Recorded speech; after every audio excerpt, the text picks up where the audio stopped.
Hello बच्चों। कैसे हो? बढ़िया। आप बढ़िया तो मैं भी बढ़िया। देखो बच्चों, आज हमें क्या पढ़ाई करनी है। आज है हमारे पास क्लास 11th का यूनिट नंबर 6 का वीडियो नंबर 8। तो बेटे ये क्लास 11th का छठे यूनिट का 8वां वीडियो है।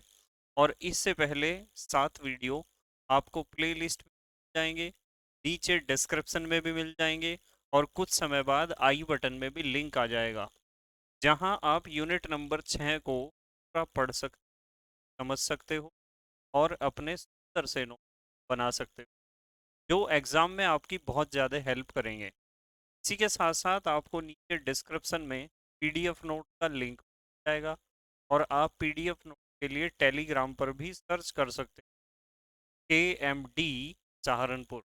तो देखते हैं आज का हमारा टारगेट क्या है। आज बेटे हमें सबसे पहले पढ़ना है एंट्रोपी तथा प्रक्रम की स्वतः प्रवर्तिता, कि एंट्रोपी का मान स्वतः प्रवर्तिता को किस प्रकार प्रभावित करता है। उसके बाद हम पढ़ेंगे ऊष्मागतिकी का द्वितीय नियम, और उसके बाद हम पढ़ेंगे ऊष्मागतिकी का तृतीय नियम। ठीक है, तीन चीजें आज हमें पढ़नी है। सबसे पहले हमें पढ़ना है कि एंट्रोपी और स्वतः प्रवर्तिता में क्या संबंध है। एक पढ़ना है हमें ऊष्मागतिकी का द्वितीय नियम, और फिर हम पढ़ेंगे ऊष्मागतिकी का तृतीय नियम। ठीक है, बिल्कुल ध्यान से समझेंगे। तो सबसे पहले बात कर लेते हैं एंट्रोपी तथा प्रक्रम की स्वतः प्रवर्तिता। तो यहाँ जो ये शब्द आया है ना, एंट्रोपी के बारे में तो मैंने आपको पढ़ाया है, पहले भी पढ़ाया है ना। एंट्रोपी का मतलब होता है अनियमितता, या फिर आप कह सकते हो अव्यवस्था, या फिर आप कह सकते हो रैंडमनेस, या फिर आप कह सकते हो यादृच्छिकता। मैंने आपको बहुत सारे एग्जाम्पल दिए थे, और उनमें से मैं एक एग्जाम्पल को फिर दोबारा रिपीट करता हूँ, जिससे आपके दिमाग में सही चित्र बन जाए कि एंट्रोपी क्या मतलब होता है। मैंने आपको कहा था कि यदि आप किसी मेले में जाते हो तो वहाँ एंट्रोपी बहुत ज़्यादा होती है, क्योंकि अव्यवस्था बहुत ज़्यादा होती है, या फिर आप कह सकते हो व्यवस्था बहुत कम होती है। और यदि आप जाते हो किसी मिलिट्री की बटालियन में, जैसे इंडियन मिलिट्री एकेडमी को देखने जाते हो, तो वहाँ पर यदि आप 1000 अ, आदमियों को या फिर सोल्जर्स को देखते हो चलते हुए, तो वहाँ व्यवस्था बहुत अच्छी होती है। कहते हैं कि वहाँ एंट्रोपी बहुत कम है। एक मेले की एंट्रोपी बहुत ज़्यादा होगी, और एक मिलिट्री की बटालियन की एंट्रोपी बहुत कम होगी। तो जहाँ भी शब्द आता है एंट्रोपी, को आपको समझ जाना चाहिए एंट्रोपी का मतलब होता है अव्यवस्था की माप। और ये परिभाषा दी थी क्लॉसियस ने दी थी क्लॉसियस। ठीक है, देखते हैं एंट्रोपी तथा प्रक्रम की स्वतः प्रवर्तिता। ये शब्द आया है स्वतः प्रवर्तिता। आपको पता है स्वतः प्रवर्तिता किसे कहते हैं, पता है ना? भाई प्राकृतिक घटनाएं जितनी भी होती है ना, जितनी भी प्राकृतिक घटनाएं होती हैं, यानी ऐसे रिएक्शंस जो अपने आप ही चल सकते हो, नेचुरली प्रोसीड हो सकते हो, उन सभी अभिक्रियाओं को हम कहते हैं स्वतः प्रवर्तित प्रक्रम या स्वतः प्रवर्तित परिवर्तन। जैसे मैं कहूँ कि पहाड़ों से बर्फ का पिघलना और पानी का पहाड़ों से नदियों में मैदानी क्षेत्र में आना, तो ये एक नेचुरल प्रोसेस है, यानी इसमें किसी बाह्य बल की आवश्यकता चलने के लिए। तो इसलिए हम कहेंगे कि ये एक स्वतः प्रवर्तित प्रक्रम है। तो इसके अलावा भी बहुत सारे रिएक्शंस हैं जो स्वतः प्रवर्तित प्रक्रम होते हैं, यानी स्पॉन्टेनियस प्रोसेस होते हैं, जिन्हें प्रोसीड करने के लिए किसी एक्सटर्नल फोर्स की आवश्यकता नहीं होती है। तो आपको इन दोनों टर्म का पता होना चाहिए। आपको पता होना चाहिए कि एंट्रोपी का मतलब होता है अव्यवस्था, ठीक है, और स्वतः प्रवर्तित प्रक्रम का मतलब होता है ऐसा प्रोसेस जो विदाउट एनी फोर्स प्रोसीड कर सकता हो, किसी बाह्य बल के बिना स्वयं अपने आप स्वतः चल सकता हो, तो उसे कहते हैं स्वतः प्रवर्तित प्रक्रम। अब हम बात करेंगे इनके संबंध की, इन दोनों में क्या संबंध है। ठीक है, तो संबंध को पढ़ने के लिए सबसे पहला पॉइंट पढ़ते हैं हम। सबसे पहला पॉइंट, यदि एंथैल्पी, सॉरी ये क्या है, एंट्रोपी, यदि एंट्रोपी में परिवर्तन बड़ा होता है जीरो से, एंट्रोपी में परिवर्तन बड़ा होता है जीरो से, इसका मतलब पता क्या है? मतलब है जब किसी निकाय की एंट्रोपी बढ़ती है। भाई दो बातें हो सकती हैं, वैसे तो बातें बहुत सारी हो सकती हैं, पर मुख्य रूप से या तो एंट्रोपी बढ़ेगी, मान लो कोई भी प्रक्रम है, कोई भी प्रोसेस है, कोई भी रिएक्शन है, तो उस रिएक्शन में या तो एंट्रोपी बढ़ रही हो और या फिर एंट्रोपी घट रही हो और या फिर एंट्रोपी में कोई भी परिवर्तन नहीं हो रहा होगा। तीनों बातों को सुन, और वही तीनों बातें मैंने यहाँ लिख रखी, आप देख सकते हो वही तीनों बातें लिख रखी हैं। यदि यहाँ आपको लिखा है कि यदि एंट्रोपी में परिवर्तन बढ़ा है जीरो से, इसका मतलब ये है कि एंट्रोपी बढ़ रही है। या फिर आप कह सकते हो कि डेल्टा एस का मान धनात्मक है, यानी एंट्रोपी परिवर्तन धनात्मक है। तो जब किसी रिएक्शन, किसी प्रक्रम की या किसी परिवर्तन की एंट्रोपी बढ़ रही होती है, तो प्रक्रम स्वतः प्रवर्तित होता है। ये क्वेश्चन बहुत इंपॉर्टेंट है, इसे दिमाग में बिल्कुल घुसाना पड़ेगा।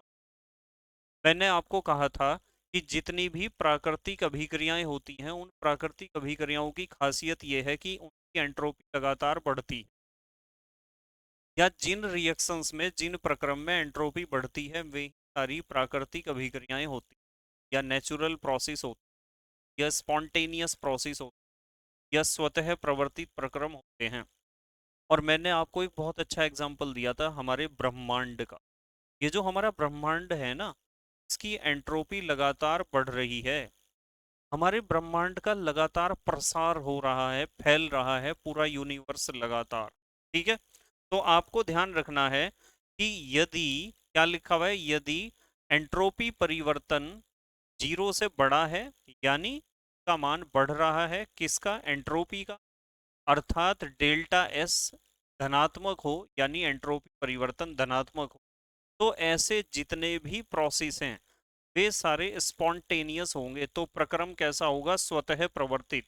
सवाल आता है पेपर में, और सवाल इस तरह आता है कि आप बताओ कि जो स्वतः प्रवर्तित प्रक्रम होते हैं, स्वतः प्रवर्तित प्रक्रम, उनके लिए डेल्टा एस का मान कैसा होता है, जीरो होता है, या जीरो से छोटा होता है, या जीरो से बड़ा होता है, धनात्मक होता है, या ऋणात्मक होता है, या जीरो होता है, किसी भी तरीके से पूछ सकते हैं। तो आपको ध्यान रखना है कि जो स्वतः प्रवर्तित प्रक्रम है के लिए डेल्टा एस का मान जीरो से बड़ा होता है। ठीक है, यानी यदि किसी रिएक्शन में एंट्रोपी बढ़ रही है तो आपको समझ जाना चाहिए कि वो स्वतः प्रवर्तित प्रक्रम है। अब आते हैं नंबर दो पर। यदि डेल्टा एस का मान जीरो है, यानी एंट्रोपी में कोई भी परिवर्तन नहीं हो रहा है, ना तो एंट्रोपी बढ़ रही है ना तो घट रही है। कल बात करी थी ना, कल हमने बात करी थी कि मान लो कोई रिवर्सेबल रिएक्शन है, उत्क्रमणीय अभिक्रिया, तो उत्क्रमणीय अभिक्रिया की साम्य अवस्था में एंट्रोपी परिवर्तन कितना होता है, जीरो। तो यदि एंट्रोपी परिवर्तन जीरो है तो आपको समझ जाना चाहिए कि प्रक्रम साम्य अवस्था में है।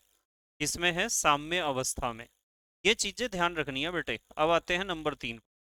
यदि एंट्रोपी परिवर्तन जीरो से छोटा होता है, अर्थात एंट्रोपी परिवर्तन ऋणात्मक होता है, इसका मतलब पता क्या है, इसका मतलब है कि प्रक्रम या निकाय की एंट्रोपी घट रही है। और यदि एंट्रोपी घट रही है, यानी व्यवस्था बनाई जा रही है।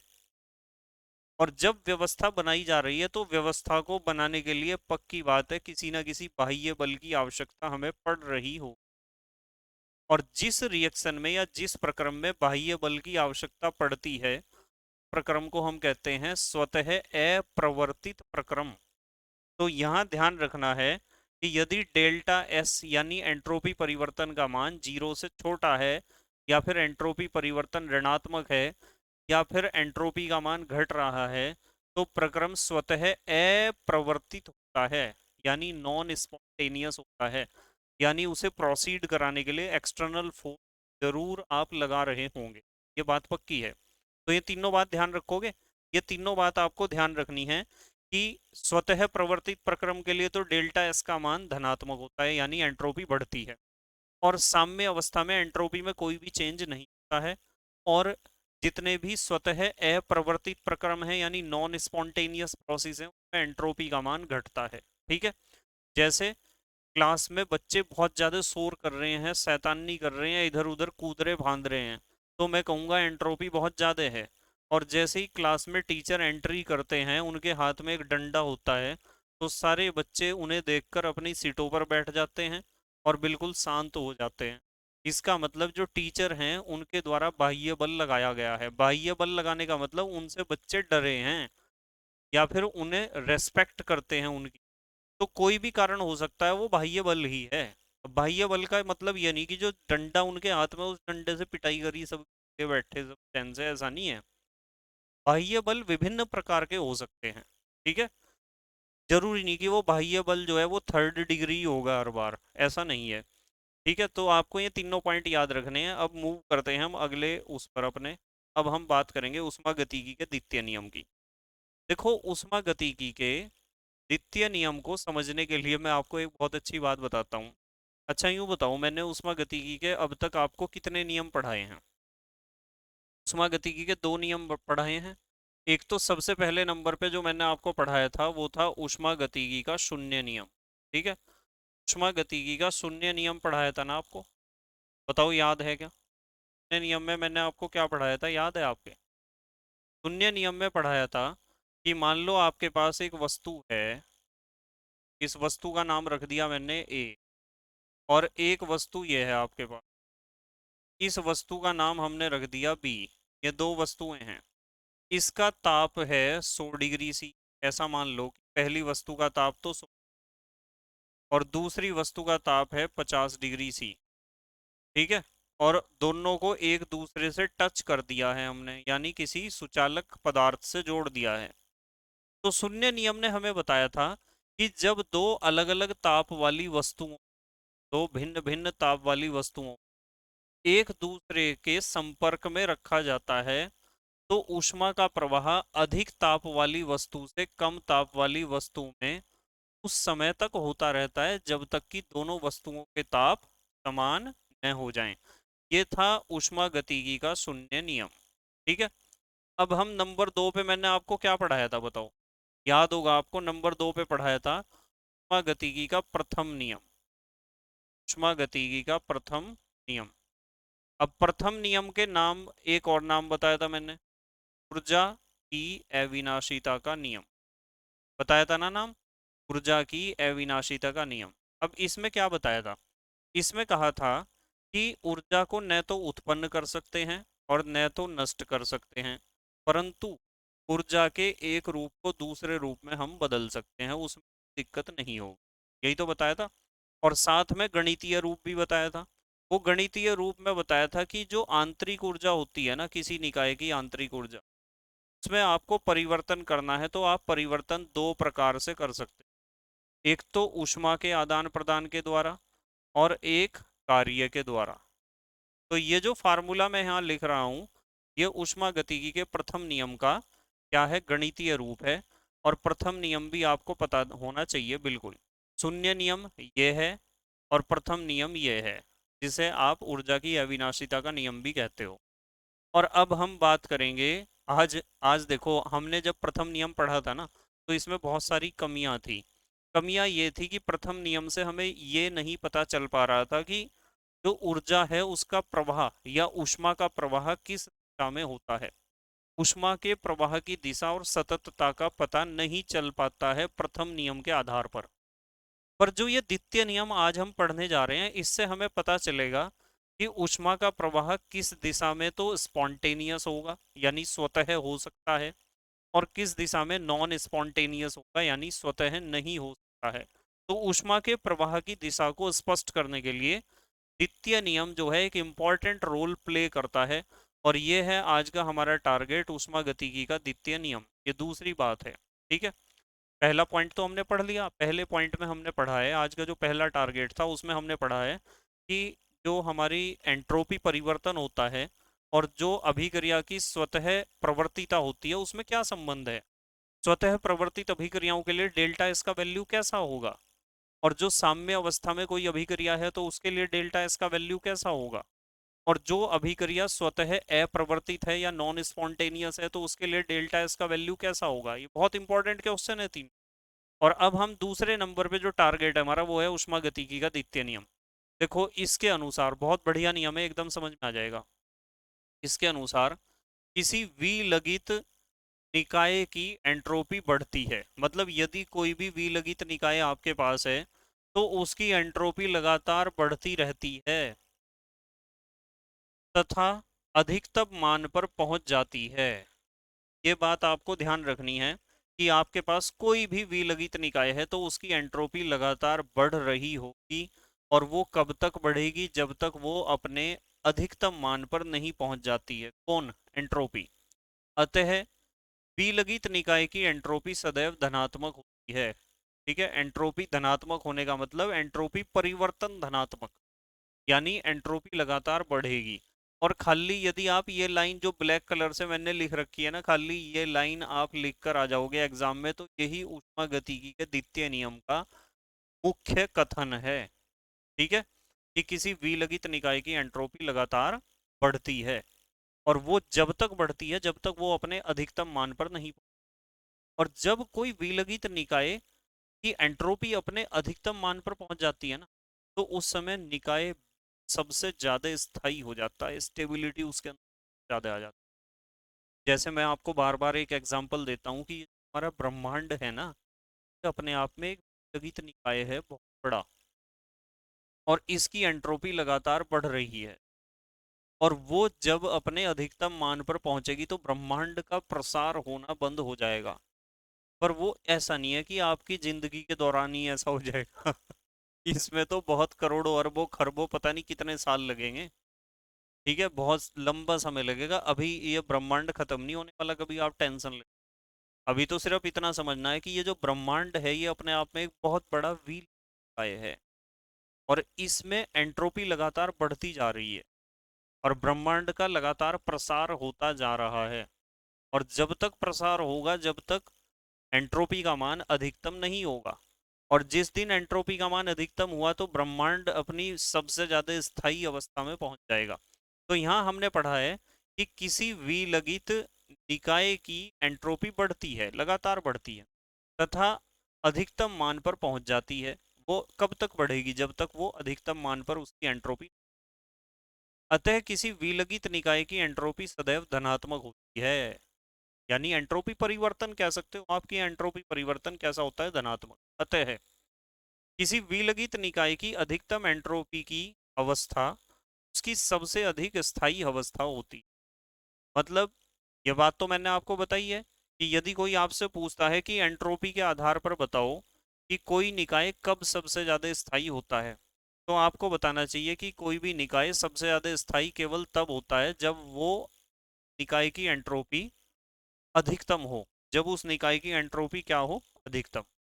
चलो अगली बात करते हैं। यहाँ लिखी हुई हैं अन्य परिभाषाएं, इन्हें भी आप याद कर सकते हो। वैसे एग्जाम में इन्हें लिखने की कोई आवश्यकता नहीं है। यदि क्वेश्चन पूछा जाता है कि उष्मागतिकी की द्वितीय नियम बताओ, मतलब द्वितीय नियम से जो हमने द्वितीय नियम में जो हमने मेन बात बताई, उससे साफ पता चलता है कि कोई भी निकाय यदि विलगित है तो उसकी एंट्रोपी लगातार बढ़ेगी, और वो जब तक बढ़ेगी जब तक वो अपने अधिकतम मान पर नहीं पहुंचती। और जब एंट्रोपी उसकी अधिकतम मान पर पहुंच जाएगी तो निकाय सबसे ज्यादा स्थायी अवस्था में आ जाएगा। यानी यहाँ हम एक तरीके से ऊष्मा प्रवाह की दिशा के बारे में बात कर रहे हैं। अन्य परिभाषाओं से यह बात ज्यादा स्पष्ट हो जाएगी आपको। देखो नंबर एक, सभी स्वतः प्रवर्तित प्रक्रम ऊष्मा गतिकीय रूप से अनुत्क्रमणीय होते हैं। देखो यहाँ एक शब्द आया है, शब्द आया है अनुत्क्रमणीय। ठीक है, क्या शब्द आया है? अनुत्क्रमणीय। सभी स्वतः प्रवर्तित प्रक्रम, जो भी स्पॉन्टेनियस प्रोसेस होगा वो सिर्फ एक डायरेक्शन में प्रोसीड करेगा। जैसे पहाड़ों से पानी नदियों में मैदानी क्षेत्रों में आएगा, ऐसा नहीं होगा कि मैदान से नदियों से पानी पहाड़ पे चढ़ना शुरू हो जाए। तो यानी पानी पहाड़ से मैदानों में तो आ सकता है, पर मैदानों से पहाड़ों पे नहीं चढ़ सकता। इसका मतलब ये रिएक्शन केवल एक डायरेक्शन में चल सकती है, सिंगल डायरेक्शन में प्रोसीड कर सकती है। और जो रिएक्शन केवल एक दिशा में चलती हो ना, रिएक्शन को ही हम कहते हैं अनुत्क्रमणीय अभिक्रिया या इरिवर्सिबल रिएक्शन। तो यहाँ साफ साफ लिखा है कि सभी स्वतः प्रवर्तित प्रक्रम ऊष्मागतिक रूप से अनुत्क्रमणीय होते हैं। जितने भी स्वतः प्रवर्तित प्रक्रम हैं वे सब एक ही डायरेक्शन में चलेंगे, दूसरे डायरेक्शन में नहीं चलेंगे। ठीक है, आते हैं नंबर दो पर। मतलब ये भी ऊष्मागतिकी के द्वितीय नियम की एक परिभाषा है। दूसरे नियम पर आते हैं, या दूसरी परिभाषा पर, या दूसरे कथन पर। उष्मा को बिना किसी परिवर्तन के पूर्ण रूप से कार्य में बदलना असंभव। ये भी बहुत बढ़िया पॉइंट है। मान लो आपके पास 100 जूल ऊष्मा है और आपने 100 जूल ऊष्मा किसी निकाय को दे दी, तो निकाय 100 जूल कार्य नहीं करेगा। बिल्कुल पक्की बात है। निकाय कभी भी प्राप्त ऊष्मा के बराबर कार्य नहीं करता है, या फिर निकाय के पास जितनी भी ऊष्मा होती है उस सारी की सारी ऊष्मा को वो कार्य में कभी भी नहीं लगा सकता है। उसमें से बहुत सारी ऊष्मा उसकी वेस्ट होनी है या दूसरी ऊर्जाओं में बदलनी है, जिसके कारण उसकी एंट्रोपी बढ़नी है। तो इसका मतलब ये है कि दूसरी परिभाषा क्या बताती है कि ऊष्मा को बिना किसी परिवर्तन के, कि आप सारी की सारी ऊष्मा पूर्ण रूप से कार्य में बदल दो, ऐसा नहीं हो सकता है। ऊष्मा का कुछ हिस्सा बहुत सारी विभिन्न प्रकार की ऊर्जाओं में परिवर्तित हो। नंबर 3, ऊष्मा स्वयं किसी ठंडी वस्तु से गर्म वस्तु में प्रवाहित नहीं होती है। बहुत बढ़िया पॉइंट है। आपके पास यदि कोई वस्तु है और वो ठंडी है, और आप चाह रहे हो कि ठंडी वस्तु से ऊष्मा हम निकाल लें और गर्म वस्तु में प्रवाहित कर दें, तो पक्की बात है आपको बाह्य बल लगाना पड़ेगा। देखो यहाँ पता चला है ना, ऊष्मा प्रवाहित होने की दिशा का पता चला है ना। जो ऊष्मा गतिकी का प्रथम नियम है वो तो ऊष्मा प्रवाह की दिशा को स्पष्ट नहीं कर रहा था, पर यहाँ तो स्पष्ट हो रहा है हमें। कैसे स्पष्ट हो रहा है? यहाँ साफ साफ लिखा हुआ है कि ऊष्मा अपने आप किसी ठंडी वस्तु से गर्म वस्तु में नहीं जा सकती है, और यदि आप ठंडी वस्तु से गर्म वस्तु में ऊष्मा को प्रवाहित करना चाह रहे हो ना, तो आपको बाह्य बल लगाना पड़ेगा। और आप लगाते हो बाह्य बल, इस प्रोसेस को आप प्रोसीड करते हो, आप कराते हो इस प्रक्रम को। सबके घरों में होता है। कैसे? आपके घरों में रेफ्रिजरेटर है ना, और रेफ्रिजरेटर में क्या होता है, आप किसी भी, फॉर एग्जांपल आपने रेफ्रिजरेटर में ठंडा पानी रख दिया, रेफ्रिजरेटर पे फ्रिज पे हाथ लगा के देखा गर्म हो रहा, और वो फिर भी ठंडे पानी में से ऊष्मा खींच रहा। आप यदि ठंडा पानी निकाल लोगे, कुछ पियोगे, कुछ बॉटल में रखा हुआ है, फिर रख दिया, फिर भी वो ऊष्मा खींच रहा। ऐसा इसलिए होता है क्योंकि उसके अंदर कंप्रेसर लगा होता है, और उस कंप्रेसर का काम ही वह ऊष्मा को खींचना। फ्रिज में आप जिस वस्तु को भी रखते हो, फ्रिज क्या करता है, उस वस्तु से ऊष्मा को खींच लेता है। तो ऊष्मा को उस वस्तु से खींचने के लिए, यानी कम ताप वाली वस्तु से अधिक ताप वाली वस्तु में प्रवाहित करने के लिए, क्या आपको बाह्य बल नहीं लगाना पड़ रहा है? लगाना पड़ रहा है ना बाह्य बल। तो क्या, कंप्रेसर, कंप्रेसर किससे चल रहा है? बिजली से चल रहा है। तो इसका मतलब पक्की बात है कि एक्सटर्नल फोर्स लगाना पड़ेगा यदि आप किसी ठंडी वस्तु से गर्म वस्तु में ऊष्मा को प्रवाहित करना चाह रहे हो। नंबर 4, एक और कथन है, वैसे तो बहुत सारे कथन है, एक और देख लो आप। कुछ कार्य किए बिना कम ताप वाले निकाय से उच्च ताप वाले निकाय में ऊर्जा का स्थानांतरण असंभव है। ये तो बात, तीसरा और चौथा लगभग एक जैसा कथन, एक जैसे है ना। तो इस तरीके से ये ऊष्मा गतिकी के द्वितीय नियम को आपको समझना होगा कि ऊष्मा गतिकी का द्वितीय नियम क्या है। अब चलो बात करते हैं ऊष्मा गतिकी के तृतीय नियम की। तृतीय नियम की बात करते हैं, और तृतीय नियम को समझने के लिए शायद मैं, मेरे बैक साइड में है, मैं जरा 1 मिनट अपने आप को हाइड कर लेता हूँ। ठीक है, देखो हो गया ना हाइड। देखो, अब पढ़ते हैं ऊष्मा गतिकी का तृतीय नियम। अब ऊष्मा गतिकी का तृतीय नियम देने वाले वैज्ञानिक थे नर्स्ट। नाम सुना होगा आपने नर्स्ट का, नहीं सुना तो सुन लो, 12th क्लास के लिए भी बहुत इंपॉर्टेंट। इस नियम के अनुसार परम शून्य ताप पर, आपको पता है ना परम शून्य ताप किसे, परम शून्य ताप किसे कहते हैं, पता है? ठीक है, मैंने आपको पढ़ा रखा है, कमेंट में मुझे लिख के बताना परम शून्य ताप किसे कहते हैं। इस नियम के अनुसार परम शून्य ताप पर सभी पूर्णतः क्रिस्टलीय ठोसों की एंट्रोपी शून्य होती है, क्योंकि सभी अवयवी कण पूर्ण व्यवस्था में होते हैं। मतलब जब किसी निकाय को आप परम शून्य ताप पर पहुंचा दोगे और क्रिस्टलीय ठोस होगा, तो उस समय एंट्रोपी उसकी शून्य हो जाएगी। कोई भी क्रिस्टलीय ठोस है आपके पास, और आपने उसे ठंडा कर दिया परम शून्य ताप तक, और जब आपने क्रिस्टलीय ठोस को परम शून्य ताप तक ठंडा कर दिया, तो उसके क्रिस्टलीय ठोस के जो अवयवी कण हैं ना, उन अवयवी कणों की गतिज ऊर्जा बिल्कुल जीरो हो जाएगी, और जब उनकी गतिज ऊर्जा जीरो हो जाएगी तो वे कंपन भी नहीं करेंगे। और जब वे कंपन नहीं करेंगे तो उनमें सारे अणुओं में, सारे कणों में या अवयवी कण, उनमें एक निश्चित व्यवस्था बन जाएगी। और निश्चित व्यवस्था बनने के कारण क्या होगा? निश्चित व्यवस्था बनने के कारण वो जो हमारा क्रिस्टल होगा, वो क्रिस्टल, उस क्रिस्टल की एंट्रोपी कितनी होगी? शून्य होगी, जीरो होगी। अब आ जाता हूं वापस। देखो क्या बताया कि आपके पास कोई भी निकाय है और वो क्रिस्टलीय ठोस है। आपने उसे ठंडा कर दिया परम शून्य ताप तक। कमेंट में आपको लिखना है कि परम शून्य ताप किसे कहते हैं। परम शून्य ताप तक आपने ठंडा कर दिया, तो निकाय में, क्रिस्टल में जितने भी अवयवी कण हैं उनकी गतिज ऊर्जा जीरो। और गतिज ऊर्जा जीरो तो उनकी व्यवस्था बहुत अच्छी। और जब व्यवस्था बहुत अच्छी होती है ना, तो हम कहते हैं एंट्रोपी बहुत कम है। और परम शून्य ताप पर किसी भी क्रिस्टलीय ठोस की एंट्रोपी कितनी हो जाती है? शून्य हो जाती है। कितनी हो जाती है? शून्य। ठीक है, तो ध्यान रखना है। ये सभी टॉपिक हमने डिस्कस किए हैं, बहुत इंपॉर्टेंट टॉपिक हैं सारे। देखो, ऊष्मागतिकी का तृतीय नियम डिस्कस किया है। ये क्या है? ऊष्मागतिकी का तृतीय। और फिर इससे पहले हमने डिस्कस किया है ऊष्मागतिकी का द्वितीय नियम। और उससे पहले हमने डिस्कस किया है कि एंट्रोपी तथा प्रक्रम की स्वतः प्रवर्तिता में क्या संबंध होता है। ठीक है बेटे, बीच बीच में जहां आपको लगता है आप पोज करके लिख लिया करो। जहां आपका मन करता है वहां पोज करो और लिखो। बस मेहनत और ईमानदारी से पढ़ाई करते रहो और अपने हैंड रिटन नोट्स बनाते रहो। हैंड रिटन नोट्स सबसे अच्छे होते हैं, मैं बार बार कहता हूँ आपको। बस आप मेहनत करो तो सही। मेहनत करने की आदत डाल लो, फिर देखो कितना अच्छा भविष्य होगा आपका। और यदि आप मेहनत करने की आदत नहीं डालोगे ना बेटे, फिर आपका भविष्य उज्जवल नहीं होने वाला है।